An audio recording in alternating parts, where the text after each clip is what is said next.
Welcome, lovelies. It's Kerry Ann from Divine Insights. As you know, my last video, the Phoenix Obsidian Power, Rise, Release, and Forge Your Destiny. We talked about letting go and truly stepping into our power. And it was more like, because we had the transformation card of like what we're letting go of with the death card, and that uncomfortable feeling. And you can check the video out for that. But we did pull like a mini obsidian, right, which broke off from my bigger piece. Hang on, gotta try and find it. There you go, my bigger piece of obsidian, right? So as you can see, this is the raw piece. So I'll put that on the side. So I thought I'm not going to do like a full what it is for obsidian, but this is what I've learned about, because I thought I can't leave you on a hook. That's just like unfair. And also, it's good for me to do a bit of studying. So let's study together. And it is relevant to that video. So we're going to look into it. So I've got my notes. Here to read. This is like, yeah, okay, my cups going. Right, so the obsidian, right? Today I just want to share a few key things, right? I've learned and found. Oh, I've already said that, and I see. Right. Personal discovery, what I found out, right? For those who might not know, I learned obsidian is basically called volcano lava, raw earth energy. Look, I got raw lava. How cool is that? Right? It often looks dark and mysterious, and it does. But it holds so much power and wisdom, right? And I didn't realize how much wisdom it did have. I always used it as a grounding stone. When I was doing back in my crystal therapy days, when I was training to be a crystal therapist, so we used to put it at the bottom of the bed and stuff. But there's so much more here. So I found it as different types. So it's not just plain black. And I don't know where my crystal book is, the Crystal Bible. So get a Crystal Bible is really good, but you can find a lot of information on the webs the internet as well. Okay. So its cure purpose is related. It's a relatable release. So it's what I was saying about the death card and letting go and getting structure into our lives and stuff, and that uncertainty with the death card. Yeah. Well, this crystal helps to really eliminate the blocks that we have in our lives. Okay. And it relieves tension. Okay. Isn't that? It's just what we need when we're trying to release things and rise. So when we're trying to keep our focus and stick to the plan, yeah, it kind of like, it does fit to the key, doesn't it? Yeah, so there you go, a bit more in depth there. It also is a creative stone, which is like unbelievable what I was talking about in the reading about creating structure and going to your soul purpose, like in life. Yeah. It clears out the gunk that's holding you back, and of course, it creates space for new ideas and creation. It helps you forge that new path. I should have put a picture up on the side, isn't it, so you can see it. Yeah. So clearing out or making space, and that was like the transformation card of what we're letting go of, and the Eight of Pentacles, where we were building back up. Yeah. The uncomfortable truths. Okay, so with that, remember I was saying if you've watched the video, okay, if not, go back to it, right, and watch that first before you watch this. But it was saying about being in toxic environments and that. And you think of the death card as like releasing and making peace with it. But for the obsidian, the uncomfortable truths. Now here's where it gets really interesting. I sometimes a little intense. I learned that obsidian can bring up negative emotion and truths that you might have buried. Think of the death card. Yeah, so weird. It's like it holds up a very honest mirror. For me, this is totally related to the idea of making peace with things. What was I saying about the death card? You can't make peace until you see what you're dealing with, right? And it's so true. You know, knowledge is power, isn't it, as they say. It helps you face up to your truth, self, and even parts that feel uncomfortable. So it could be uncomfortable settings or just like that change is you've got to change something in your life. You got to make that change. It could be like the change of job or however it's relevant for you. I remember being so uncomfortable. I didn't want to let go of my relationship. I didn't want to let go of the job because it was secure. So it was that fear, and I was talking about fear in the video. Yeah. And it's good. So it helps us get comfortable with the uncomfortable, I suppose, if you look at it that way. And then it turns to help relieve tension, which I spoke about earlier. Sorry. You can start processing it by trying to let go of stuff that doesn't serve you. Again, we're going back to the death card. It's so connected to the death card today. You're just like we talked about. Yeah, see? Hang on, I got to pause a minute. I got to bring the death card back. There you go. There's the death card. What we had in thing. Also, we had the chariot card as well. All right. So this is going to be a part 2. We're talking about obsidian, but I think it's relevant to bring the 2 cards that feels like stands out pretty much the most. Okay. So it's overcoming blocks and finding our growth and connection. So we had like I don't think I can find it now, but we did have the 8 of Pentacles about building up. Oh, there you go.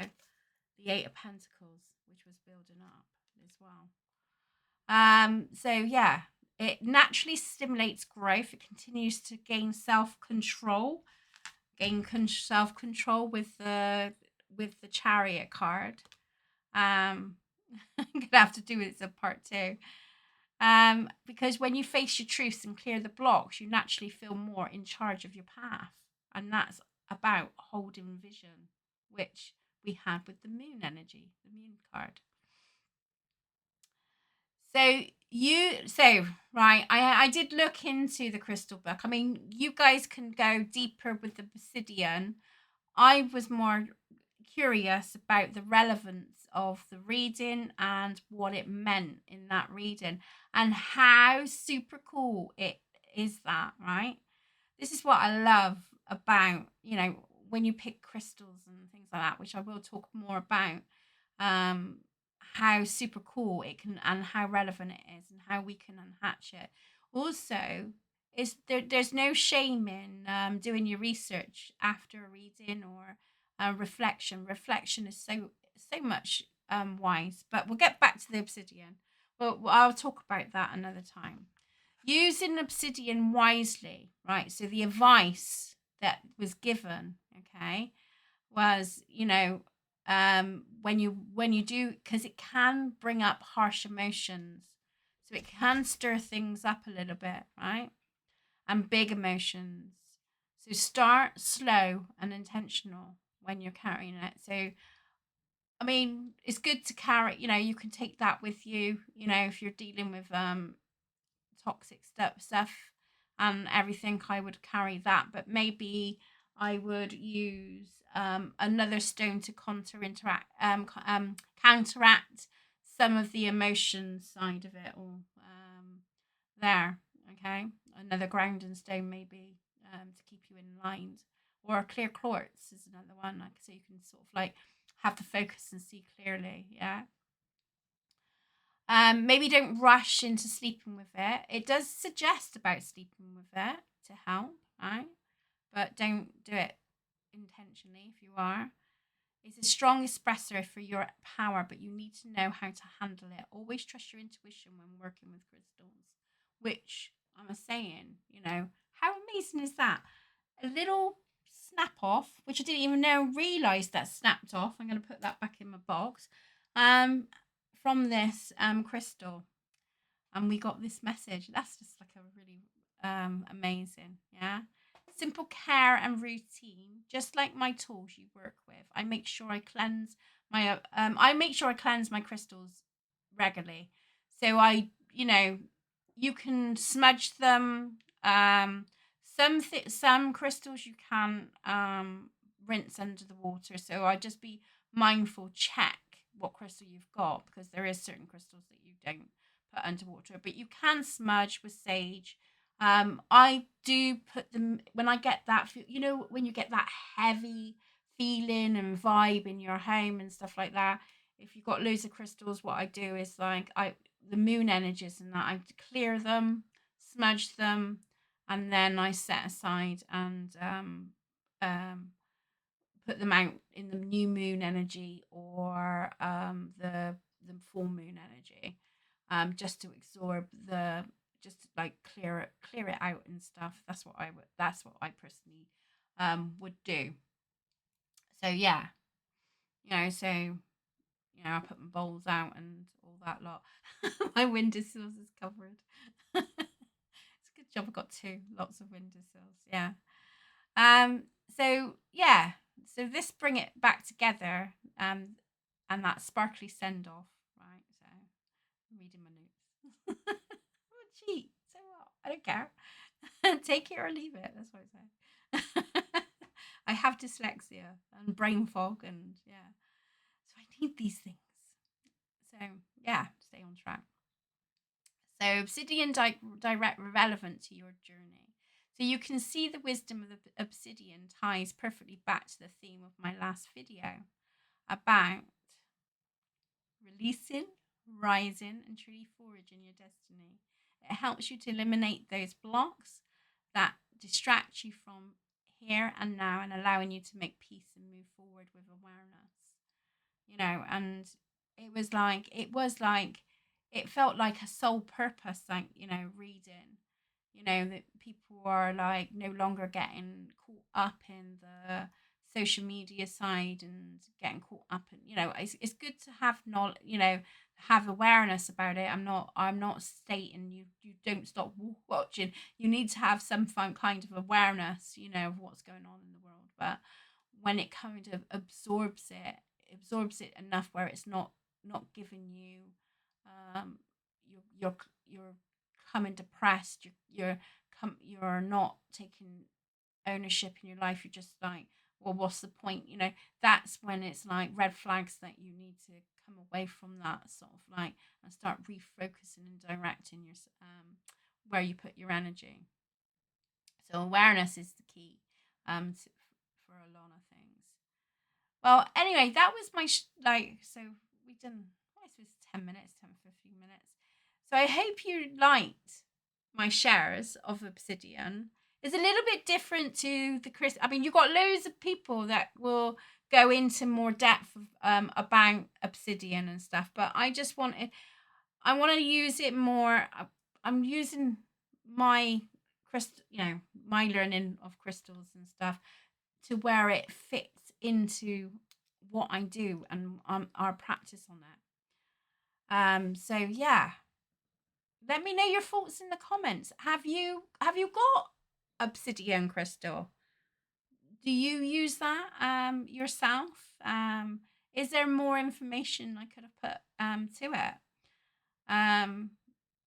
Although I said let's get chatting, and by all means, if this resonates with you, give me a thumbs up, subscribe, because we're gonna be doing more magic. We're gonna be looking into crystals more, and the purpose of it, and this is great. I love it. I mean, I'm braving it, guys. I'm braving it.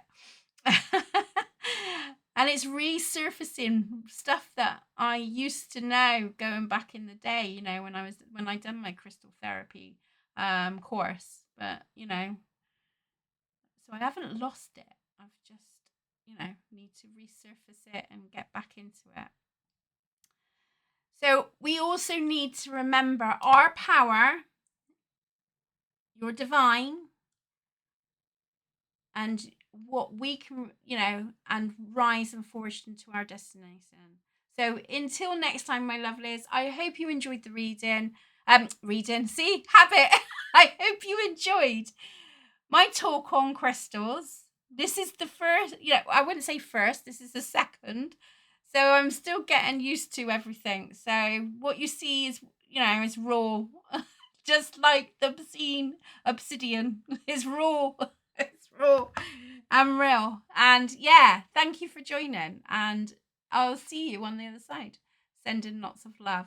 And this is the second part of a reading. How cool is that? Love it. Love it. See you soon.